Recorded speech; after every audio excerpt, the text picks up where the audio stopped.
All right, Harper community, this is Beth Rebarger here, wellness manager at Harper College. And this is one of my favorite days at Harper because I really love when the campus comes together to promote mental health awareness and suicide prevention. So this is the 9 out of 10 booth. And at the end of this, you can complete a short survey to be entered to win a free gift card or an additional prize. So keep in mind, I will throw in some keywords during the presentation to make sure that you're listening to the resources and testing your knowledge along the way. And then in the survey at the end, you'll have the ability to type in those key phrases. So when you hear me call out some of those key phrases, just make a note and you'll have an opportunity to complete the post survey to win those prizes and enter those key phrases. So let's go ahead and get started.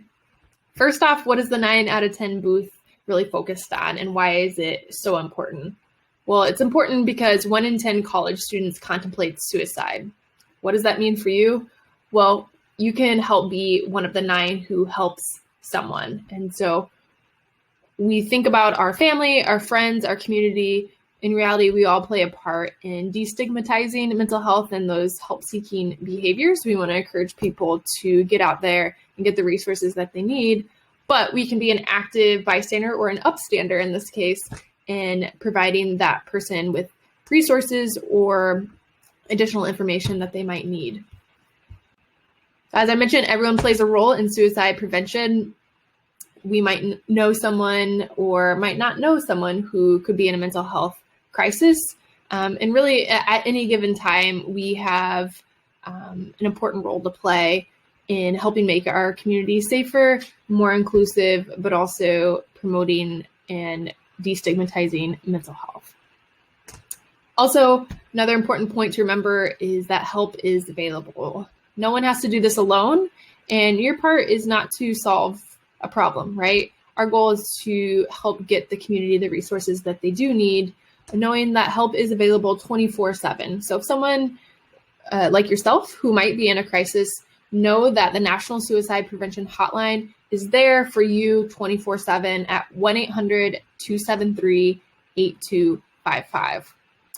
And you're not alone. So while our focus today during this presentation is on being one of the 9, we know that many of us are struggling with a variety of different issues at any given point in time. And so if you yourself needs help, there's help available and you do not need to do this alone. I repeat, you do not need to do this alone.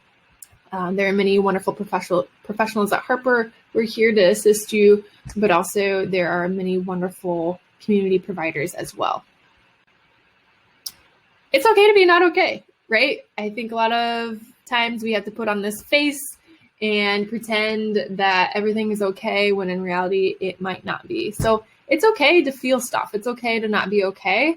But the important point is that you don't have to carry that heavy burden alone, that when the weight feels too much, in reality, we really want to provide you or those you know with the help and support they might need so they don't have to carry that heavy load alone.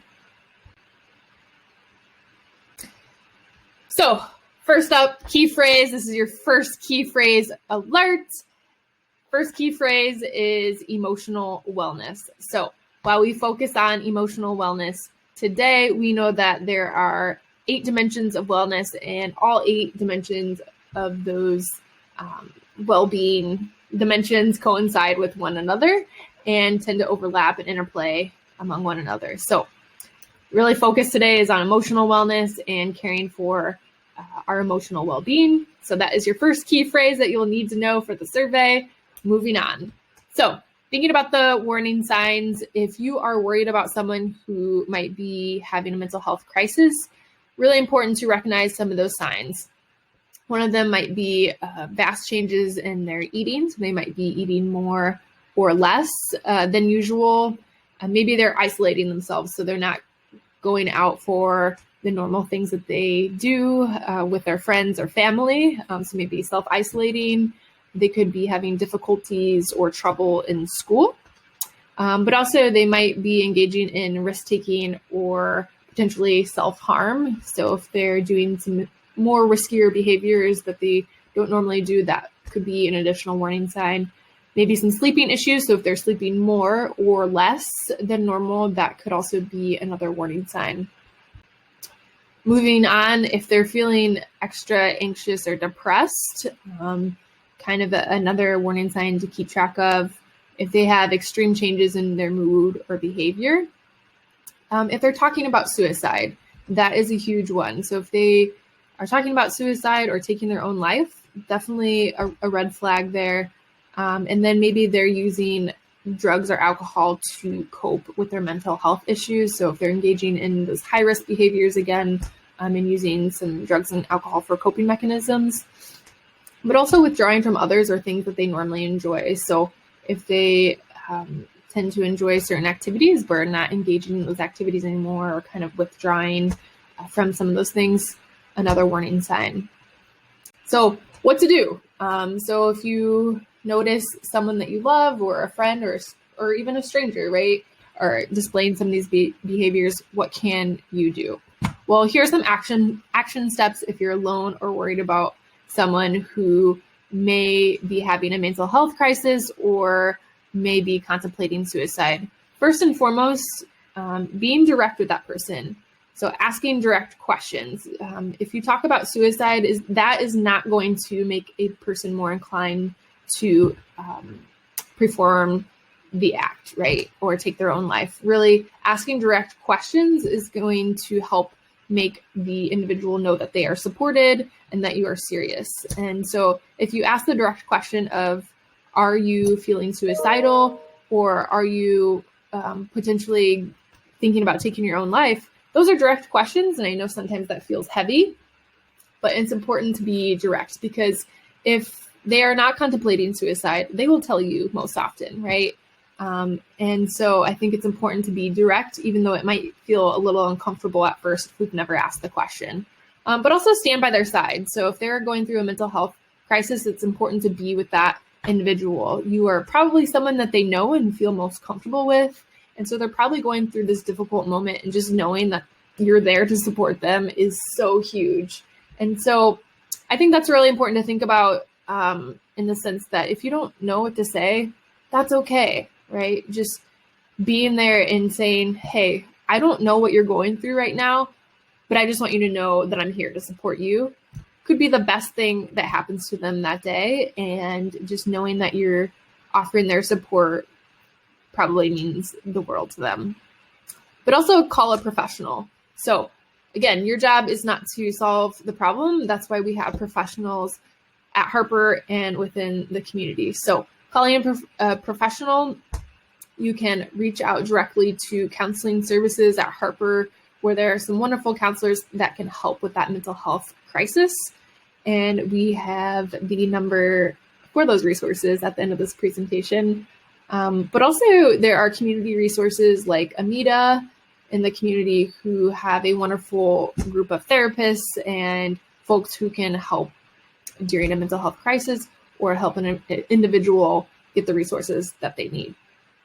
But also don't keep secrets about suicide. So if someone discloses that they are feeling suicidal or taking their own life, make sure that you tell a professional. That is a huge burden to carry, and we want to make sure that that individual gets the help that they need. So while you are their friend and maybe they asked you not to share that secret, it's really important that you provide information to a professional so they can get the help that they need.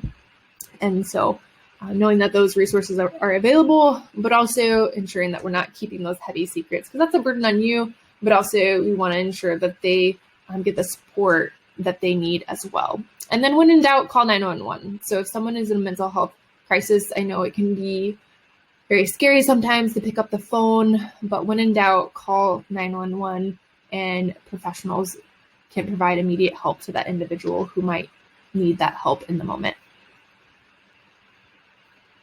Speak up, reach out, right? We want to be one of the 9, right? To use your voice to raise awareness about suicide and suicide prevention.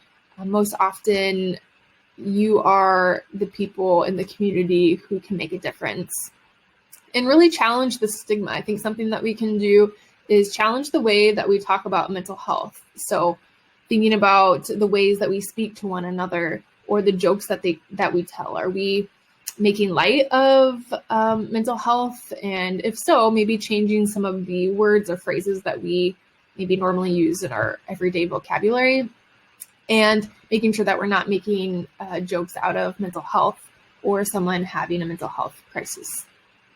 But also talk about why suicide prevention is important to you. We may have been touched by someone who, has gone through mental health issues, or maybe ourselves, maybe we've struggled ourselves. And so I think it's really important to think about why this issue is important to you, but also use your voice to speak out and start to destigmatize mental health. But also express your concerns when you're worried about someone and let them know that you care. So really important to let the person know that we support them, but also let them know that you're concerned about them. I think sometimes people feel like no one cares about them or we're not concerned. And so just letting them know that we're concerned as a loved one, and again, kind of being with them every step of the way. And then connect others to professionals who can help and ask for help for yourself when you need it. So as I mentioned before, this is not something you have to do alone, and this is not your sole responsibility to solve every problem and solve this important issue, right? Your job is to just get them to the resource and provide those resources. What are those resources, you ask? Well, here are just a few of the many that are out there. So counseling services and the Hawks Care Resource Center, wonderful, wonderful Harper resource. And so by calling that number, you can be set up with a counselor and really talk about what are the resources available. And so this option would definitely be important for students who are just wondering what resources are available, maybe the different help options out there. And really, the counselors are there to help assist with those resources. Next up is a MEDA 24/7 crisis line. So if someone's in a crisis or you're in a crisis, you can call that number and be connected with a professional 24/7. And then, as always, the National Suicide Prevention Line is such an important resource.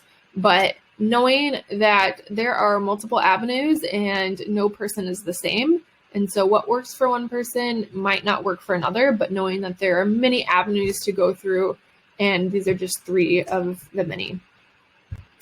And then lastly, we have the WellTrack app. So I'm going to stop here, and this is going to be another key phrase for you all. The key phrase is reducing the stigma. So you have 2 phrases, emotional wellness from the beginning, and then the last one is reducing the stigma. And how do we reduce the stigma? Well, the WellTrack app at Harper is another wonderful self-care strategy that is available to Harper students. And so this is a free resource. You can utilize this resource from the comfort of your phone, and you can download an app simply on your phone. But this resource is super helpful as we think about those self-care strategies and building our awareness and building our toolkit of mental health resources. So thinking about that is, if you didn't know, now you know, Harper has this WellTrack app, and that's for the students. And again, a couple of different ways that you can access the app. And as always, if you have questions about the app, you can always contact counseling services. But first and foremost, it's a confidential app, so no one can see how many times you utilize it. No one can see what sort of resources you're using.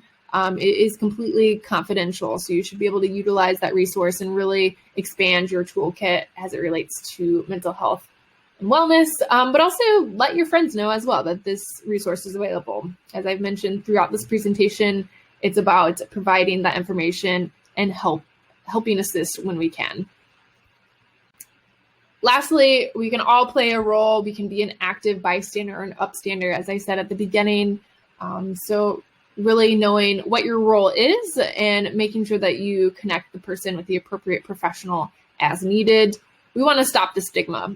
So I know talking about mental health can feel uncomfortable at times, but knowing that it is completely normal to ask for help and that we all go through some things, we're all different. Everyone is going to interpret a situation differently and different circumstances. but important point is to stop the stigma. And then normalize help seeking, right? We want to encourage folks to ask for help. That's what those resources are for. It doesn't mean that you're weak. It just means that you're a person, you're a human. So normalize help seeking behaviors. And then lastly, self-care is not selfish. So focusing on you, taking care of yourself, that is not selfish. That is just being a human. And so I want you all to know that even if I've never met you in person, you are enough and you're so, so important and the world needs you. And so if you need help, reach out to one of the resources that we mentioned, but also if you are concerned about a friend, you can be one of the 9, right? So you're important. The world is a much better place with you in it. Peace and love.